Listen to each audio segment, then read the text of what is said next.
thank you very much, Linda. So thank you for your very nice introduction. So I think that I can really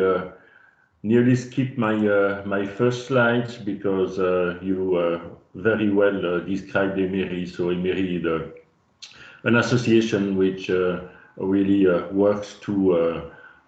emphasize the importance of advanced materials, especially on R&I activities, really to contribute to the ambition of Europe, of the European Union, really to achieve clean and sustainable energy and mobility technologies, and really to develop these technologies, really to make really the energy and transport carbon neutral and really durable. Also really with the willingness to make the solutions, contributing to make the solutions safer, smarter, more flexible, and also more affordable to all the European citizens. And at the same time, EMERI is an industry-driven association, and so we are really also advocating for a prosperous European industry in the field of energy and clean transport. And so really relying and really believing strongly on the importance of R&I for really achieving a global competitiveness of our industry. Also boosted with a very cross-cutting approach like digital transformation and Industry 4.0. So what we are focusing on are really all the areas where advanced materials can really make the difference and can really improve the technologies and bring additional or disruptive solutions. So regarding the fields of which are really relevant for SUNERGY, definitively the renewable energy harvesting is at the start of the vision that we have in SUNERGY about really capturing the renewable energy from the sun or from wind. And so energy is really, EMERI is really highlighting and really working on these fields from the advanced materials point of view, really to improve the efficacy of the PV solutions, and also the wind turbines, and also addressing concentric solar power. Regarding all the hydrogen core technologies, fuel cells, hydrogen storage, onboard hydrogen generation for mobility, and on the stationary side, really improving all the electrolysis solutions, or on the other way, generating electricity from H2 as a energy storage carrier, and of course also addressing the technologies for improving carbon capture, carbon purification, and the catalytic conversion from CO2 into e-fuels, into basic chemicals. That's also part of the technology roadmap that EMERI has been and is actively working on. So what we do practically, it's really for each area, we have been identifying really what are the key challenges that have to be addressed, and really to define priorities on how these should be translated into R&I activities, and how these activities should be addressed, and in this matrix that you have here on the screen, identifying really what is the expected impact that we anticipate from these activities, and what is the level of urgency that we recommend to the policymakers, really. So what we do is basically to provide input to the policymakers, especially at the European level, to identify really what are the key challenges as far as advanced materials are concerned that really can bring significant benefits and significant advances in this technology. So here on the screen you have the example of what has been recommended by Emery for solar energy harvesting, addressing the different challenges that you have on the left side: the cost, the performances of the technology, the durability, and the sustainability, of course, which is also an important issue that we will need to consider. It's not just about achieving net zero carbon emission economy, but it's also to care about the limited resources that we are facing on Earth, and also about the footprint, the environmental footprint, not just carbon footprint, but the environmental footprint of the industrial activities. And of course, dealing also with the recyclability, the circular economy approach that is absolutely mandatory if we want to solve the equation of the limitation of the resources. I'm not going to go into detail into these slides. You can really have a look if you're interested. You can have a look on Emery website. You will find our technology roadmap. So just to as an example, here is another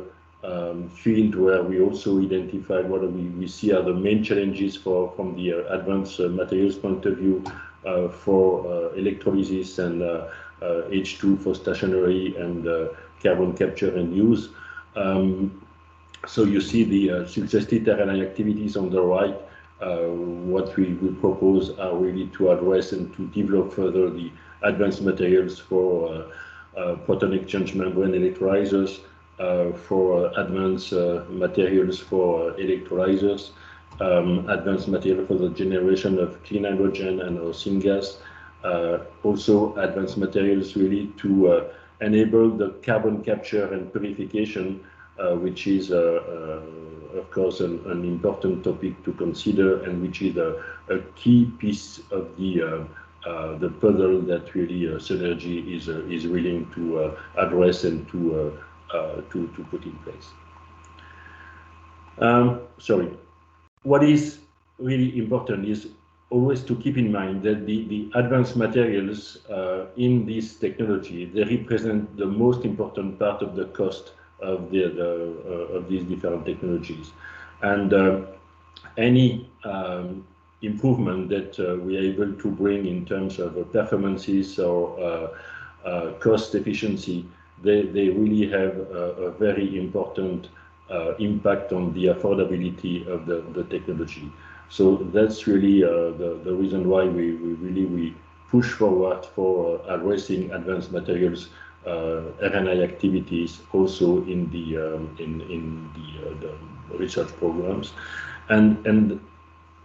at least 50% of the cost today. We anticipate that this fraction will increase in the coming years based on the change and the support that the manufacturing will get from the robotization, from the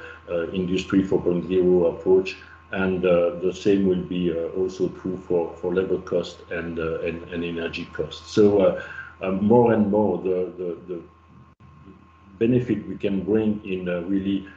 using at best advanced materials in these technologies, the more we will be able to reduce the cost of these technologies. What I wanted to emphasize also, and I don't want to be too long, but just to keep in mind that if we just have a look at how the clean energy R&I is funded globally, not just in Europe. What is important to note is that, and a little bit concerning, is that the money invested, and this is not just from the public funding, but also from private actors, the money invested in clean energy technology has decreased over the last year, which is quite unfortunate when we realize the size of the challenges that we are facing, and also the urgency that to really address these challenges if really we want to have a chance to keep to achieve the ambition of the climate change mitigation. So I really invite you to have a look at this slide and really to have a look at the report from the Commission to the European Parliament and the Council, which is really where I got these figures. I think it's really impressive to see how, let's say, when the trend which is decreasing, which is really concerning, and also what is important to keep in mind is that we are really in a global race, and we want Europe to be more autonomous, to keep or to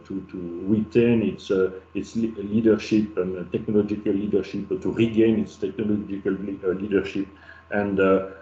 that's really well. When you see the figures here, it's not going in the right direction. So I think what is key is really to use at best the money which is available, and of course there is money available. We have great programs which are elaborated with the support of the European Commission, and I will just finish with this slide where I think that we can only applaud the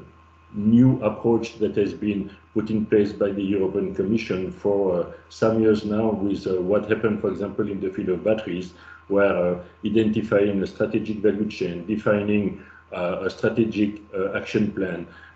launching an alliance,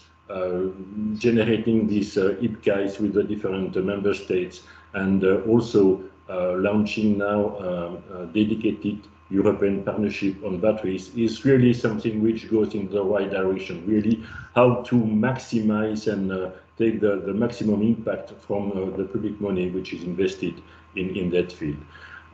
European partnerships, I think, are really a great tool, really to coordinate and to develop these synergies between the different actors on the public side and on the private side. And now the question is